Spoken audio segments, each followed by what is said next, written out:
Rose Castile soap, and I'm using Dr. Bronner's, and we're also going to need a little funnel, and I'm also using an 8-ounce bottle for this, and we're going to add in 1/2 a cup of the Castile soap, so 1/2 cup of Castile soap.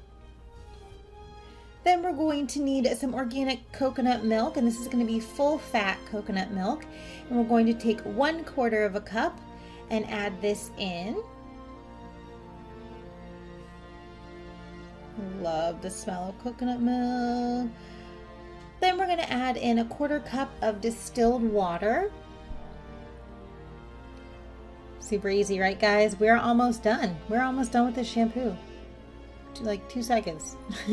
Then we're going to need some sweet almond oil, and I like the brand by Aura Cassia, and we're going to need 1 teaspoon of this and add this into our bottle. And that's it, guys. We're done. That's it. Shake it up so it should look something like this, and you're going to go ahead and shake it up. And if you have blonde hair, then you would probably stop here instead of adding the beetroot powder. Since it's Valentine's Day, I'm going to go ahead and make mine a pinkish purple color. So I'm going to take some organic beetroot powder, and I just put this in my NutriBullet, all the shampoo, and then you can add as much beetroot powder as you want, but remember the bubbles are a lot lighter than the end product, so after the bubbles settle, it will get a little bit darker. So now I'm just going to add this back into the bottle, and it's not all going to fit this time because there's so many bubbles. So I'm just going to pour what I can into my bottle here and then let the rest subside. Now I wash my hair about twice a week. I recommend keeping this in the refrigerator. You don't have to, and sometimes I don't either. I'll just leave it in the shower for the week or something like that. But because it has coconut milk in it, sometimes I just think it's better to refrigerate it, but it's up to you. I would go 3, no more than 4 weeks shelf life on this if you're going to keep it in the fridge. If you're going to leave it out, I would go no more than 3 weeks. I don't know, it just got coconut milk in it, so I like to just use it while it's fresh, you know. All right, so this is the finished product. I'm going to give you guys a lather test here.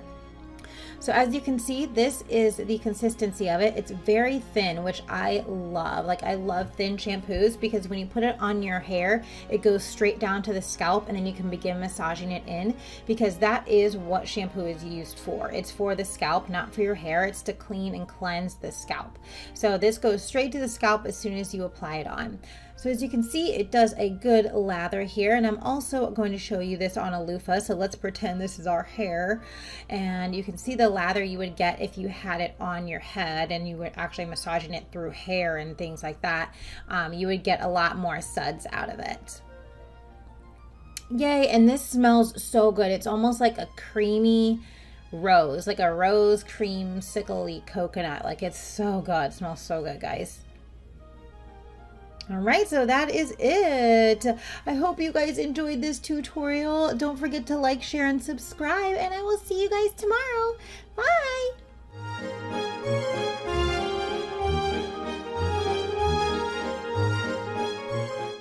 The first thing we're going to need is 1 cup of boiling water. Next, we're going to need our burdock root. Now, burdock root contains mucilage, inulin, vitamin A, and essential fatty acids, which are all great for nourishing and softening your hair. Burdock root also is recommended for promoting hair growth, which is just an added bonus. So I'm going to go ahead and take these and cut them into small little medallion shapes. Then we're going to further cut these little medallions into halves and then into quarters. Now we can go ahead and measure out 1/8 of a cup. You're just going to want to pack these in there. And it's okay if it kind of overflows the top a little bit. Alright, so just like this. Next, we're going to need some marjoram.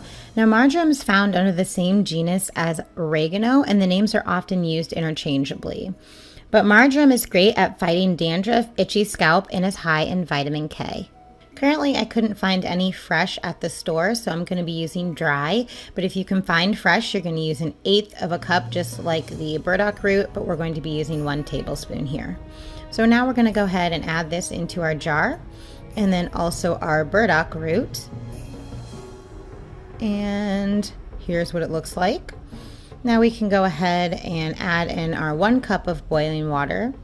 And make sure to use a glass jar. You don't want the plastic toxins getting into your mixture. And we're going to go ahead and cap this nice and tight. And then give it a little shake to get it started. And we're going to go ahead and let this steep for about 10 to 20 minutes.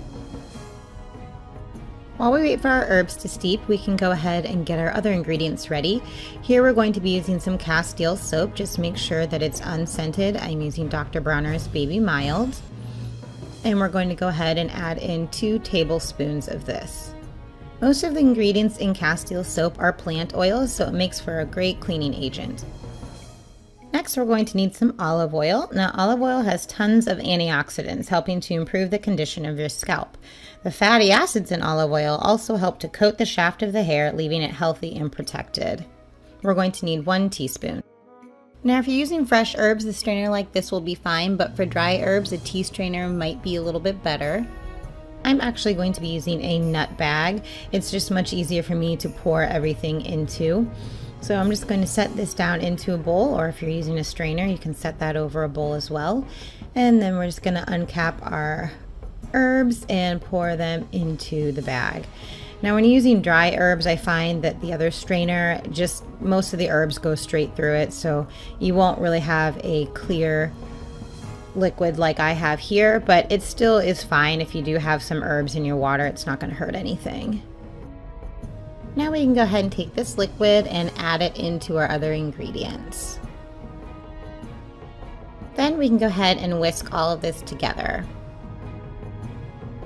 Now, as a final ingredient, I'm going to be using some pineapple fragrance oil. You can use an essential oil or fragrance oil of your choice, but I am in the mood for pineapples. So you're going to go ahead and add in 6 drops of this. You can use more or less, but I think 6 is a good starting point. Then we're going to whisk this all together. Now I want to talk to you guys a little bit about the olive oil in here. It will weight your hair down. So if you're going to use the full amount of olive oil, such as I've done, I like the benefits that it provides. It will weigh your hair down. So you might want to choose like a donut bun or a braid or something like that for the next day. I'll usually leave this on for about a day, and then I'll go ahead and wash my hair with one of my regular shampoos the following day. Or if you have oily hair, or you just find that this is way too much oil for you, you can go ahead and use half a teaspoon, 1/4 teaspoon, or omit it altogether if you like. So here is what the finished product looks like. It will smell a little bit like burdock root, but don't be worried, that will not be in your hair when it's dry. So I'm just going to show you guys what kind of lather you can get. As you can see, this is a water-based shampoo. It is very thin. If you want to thicken it up, you can use some xanthan gum. I used that in my first shampoo, my hair growth shampoo that I made for you guys. So you can use that to thicken it up if you'd like. And here is the suds that we get. Make sure to see my blog for extra tips and tricks.